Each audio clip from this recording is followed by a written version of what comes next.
There was a lot of shock in the courtroom today because no one had ever really heard the graphic part of how Jam Master Jay had been killed. Imagine a world where fame and fortune vanish overnight, leaving behind only whispers and unanswered questions. For decades, the music industry has been haunted by the unexplained disappearances of its own stars. We're not talking about hiatuses or retirements.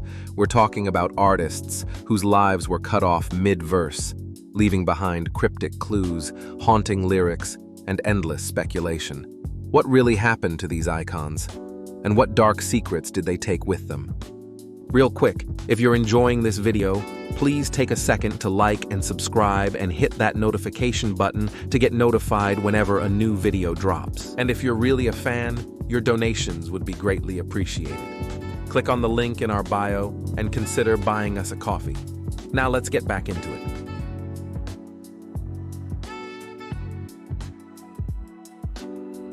Richey Edwards wasn't just a musician, he was a poet of despair.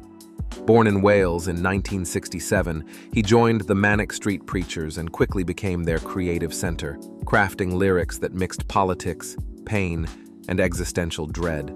By 1994, the band's third album, The Holy Bible, showcased Richey's dark genius and his unraveling mind. He was drinking heavily and sinking deeper into depression. On February 1st, 1995, the band was preparing for a US tour.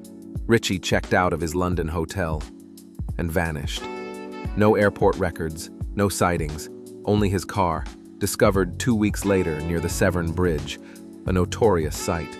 Inside, receipts, a toll ticket, and his passport. But no Richey. Theories multiplied. What happened on that bridge? Was it a cry for help gone too far? Or did Richey plan his own disappearance, withdrawing thousands in cash and buying new furniture days before he vanished? Friends remembered him talking about wanting to start over. Others recall his obsession with the idea of vanishing completely, of becoming a myth. But there's no closure. In 2008, after years of searching, he was officially declared presumed dead. Yet to fans, and to his sister Rachel, he remains alive in uncertainty. Richey's story endures not only because he vanished, but because he seemed to predict it. In his lyrics, he wrote, "I am stronger than Mensa, Miller, Mailer. I spat out Plath and Pinter." And then, like them, he was gone.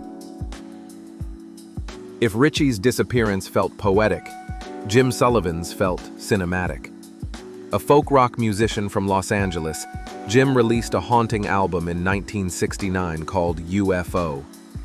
It told stories of wandering men, strange lights, and the lonely road, themes that would become disturbingly prophetic. 6 years later, in March 1975, Sullivan packed his Volkswagen Beetle and left for Nashville, hoping to revive his career. Somewhere along the route, between Santa Rosa and the New Mexico desert, the trail went cold. He checked into a small roadside motel, but never spent the night. The next day, his car was found abandoned. Inside were his wallet, guitar, clothes, and all his belongings, untouched. No Jim, no struggle, no sign of foul play. People started whispering, alien abduction. After all, his album UFO spoke eerily of being taken away by strange forces. Others suggested something darker, that Jim crossed paths with the wrong people in a lonely desert town. But the desert holds its secrets tightly. For decades, no evidence has emerged. No confirmed sightings. Just a voice, warm and weary, frozen in time on vinyl. In one song, Jim sang, "Don't make me go out to the desert tonight." And somehow that's exactly where he disappeared. Before there was Joni Mitchell or Bob Dylan, there was Connie Converse, a quiet pioneer who sang her own poetry to a world that wasn't ready to hear it. In the 1950s, she recorded songs in her New York apartment, introspective pieces about loneliness, longing, and the search for meaning. But in an era dominated by big bands and crooners, her music went unnoticed. Frustrated and disillusioned, she left the city and moved to Michigan, where she lived a modest, private life. Then, in August 1974, just after her 50th birthday, Connie wrote letters to her family and close friends. In them, she said she was leaving to start a new life and hoped they would understand. She packed her belongings, got into her Volkswagen Beetle, and drove away. That was the last anyone ever heard from her. No bank records, no phone calls, no trace of the car. Some feared the worst based on a history of depression. Others think she started over, somewhere far away, under a new name. But perhaps, in her mind, she had already disappeared years before.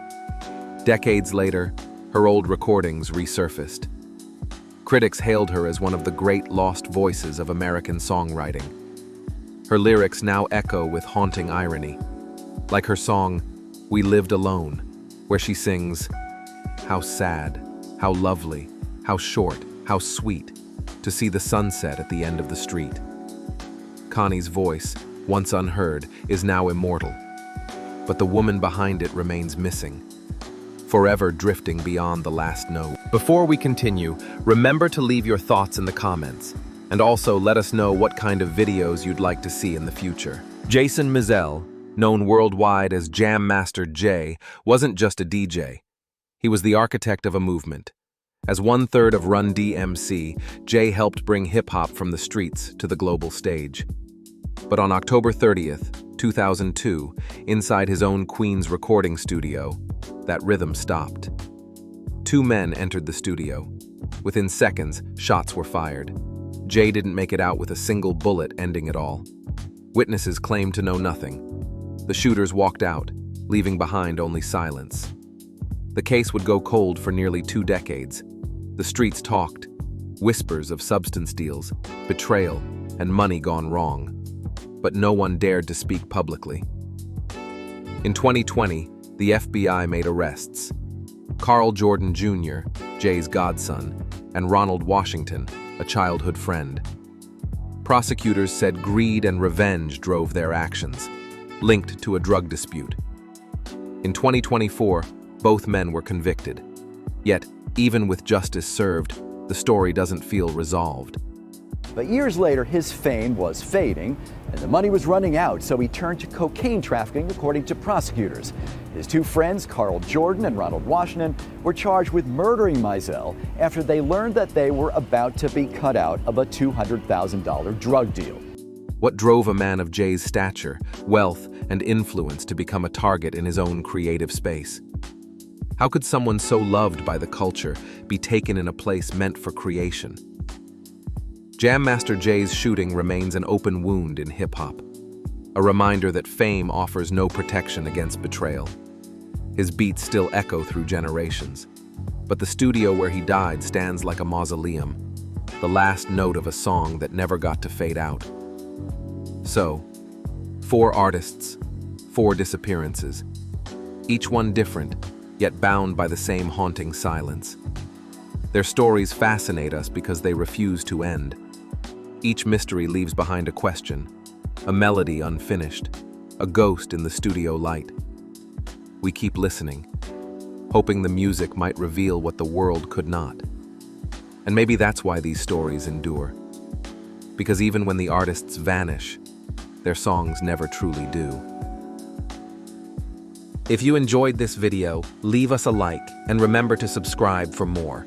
Now check out some of our other videos and show some love with the link in our bio.